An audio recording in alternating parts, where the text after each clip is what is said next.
Peut-on être à la fois ignorant et sage? Thèse. Le sage n'a pas besoin d'être un spécialiste des disciplines que l'on enseigne dans les facultés ou dans les écoles. Antithèse. Le sage ne peut pas être véritablement ignorant, car la sagesse est une vertu de l'intelligence. Thèse. On peut être sage et ignorer les sciences.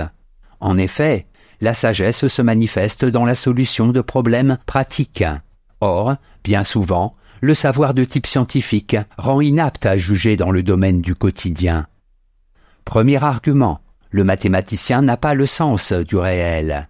Imaginons qu'un jeune homme hésite à se marier, il va consulter un grand mathématicien, lui expose la situation dans le plus petit détail et lui demande « Dois-je me marier ?»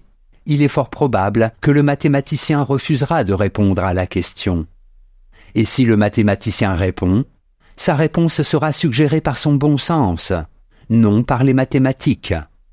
Deuxième argument, on n'apprend pas la vie dans un laboratoire.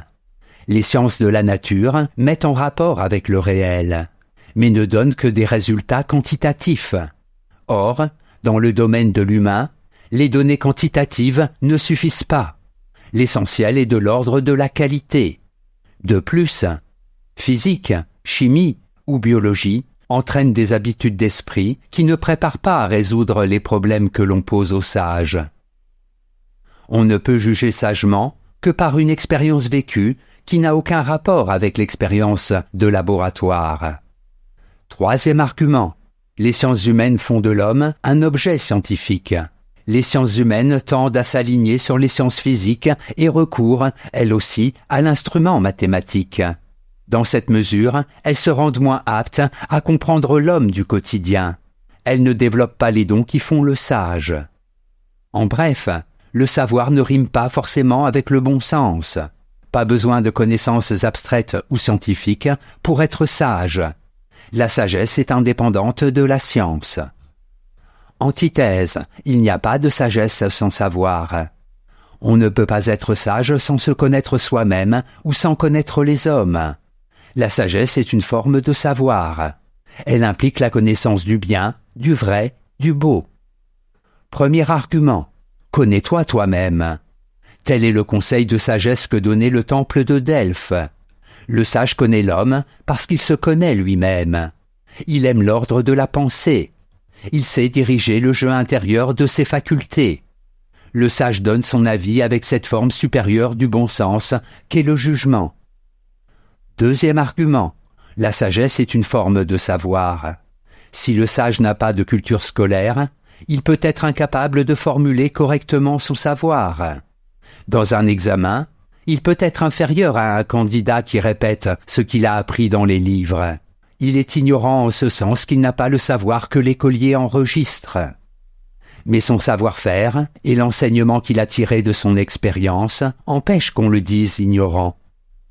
Troisième argument, la sagesse est connaissance du vrai, du bien, du beau. C'est la maîtrise de soi qui caractérise le sage.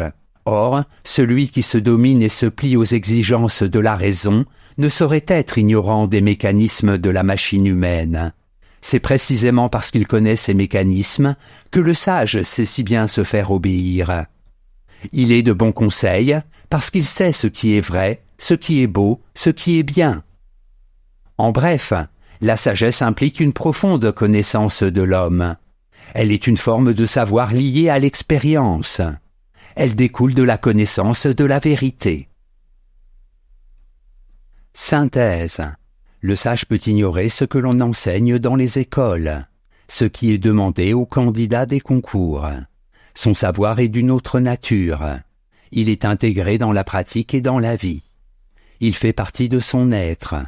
Au contraire, le savoir qui n'est qu'un acquis superficiel ne transforme pas celui qui le possède. On ne saurait donc en attendre qu'il rende sage. Bien au contraire, il peut provoquer un comportement pédant qui est à l'opposé de la sagesse. Il ne faut pas pour autant mésestimer le savoir que l'on enseigne dans les écoles. Un sage peut combiner les qualités de l'intellectuel de haut niveau avec celles qui font la sagesse. Si le savoir scolaire n'est pas nécessairement la condition de possibilité de la sagesse, il n'est pas non plus nécessairement un obstacle. Un savant peut être sage. Pour acquérir son savoir, il lui a d'ailleurs fallu pratiquer certaines vertus du sage. Cependant, cette sagesse ne résulte pas du savoir, elle l'accompagne. Notes et commentaires.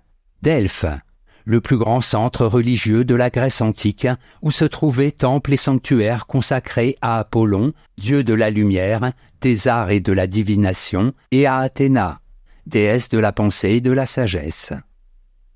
Citation. L'ignorance qui se sait, ce n'est pas une entière ignorance. Pour l'être, il faut qu'elle s'ignore soi-même. Montaigne, Les Essais.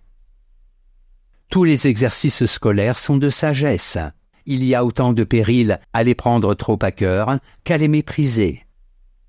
Alain, 81 chapitres sur l'esprit et les passions.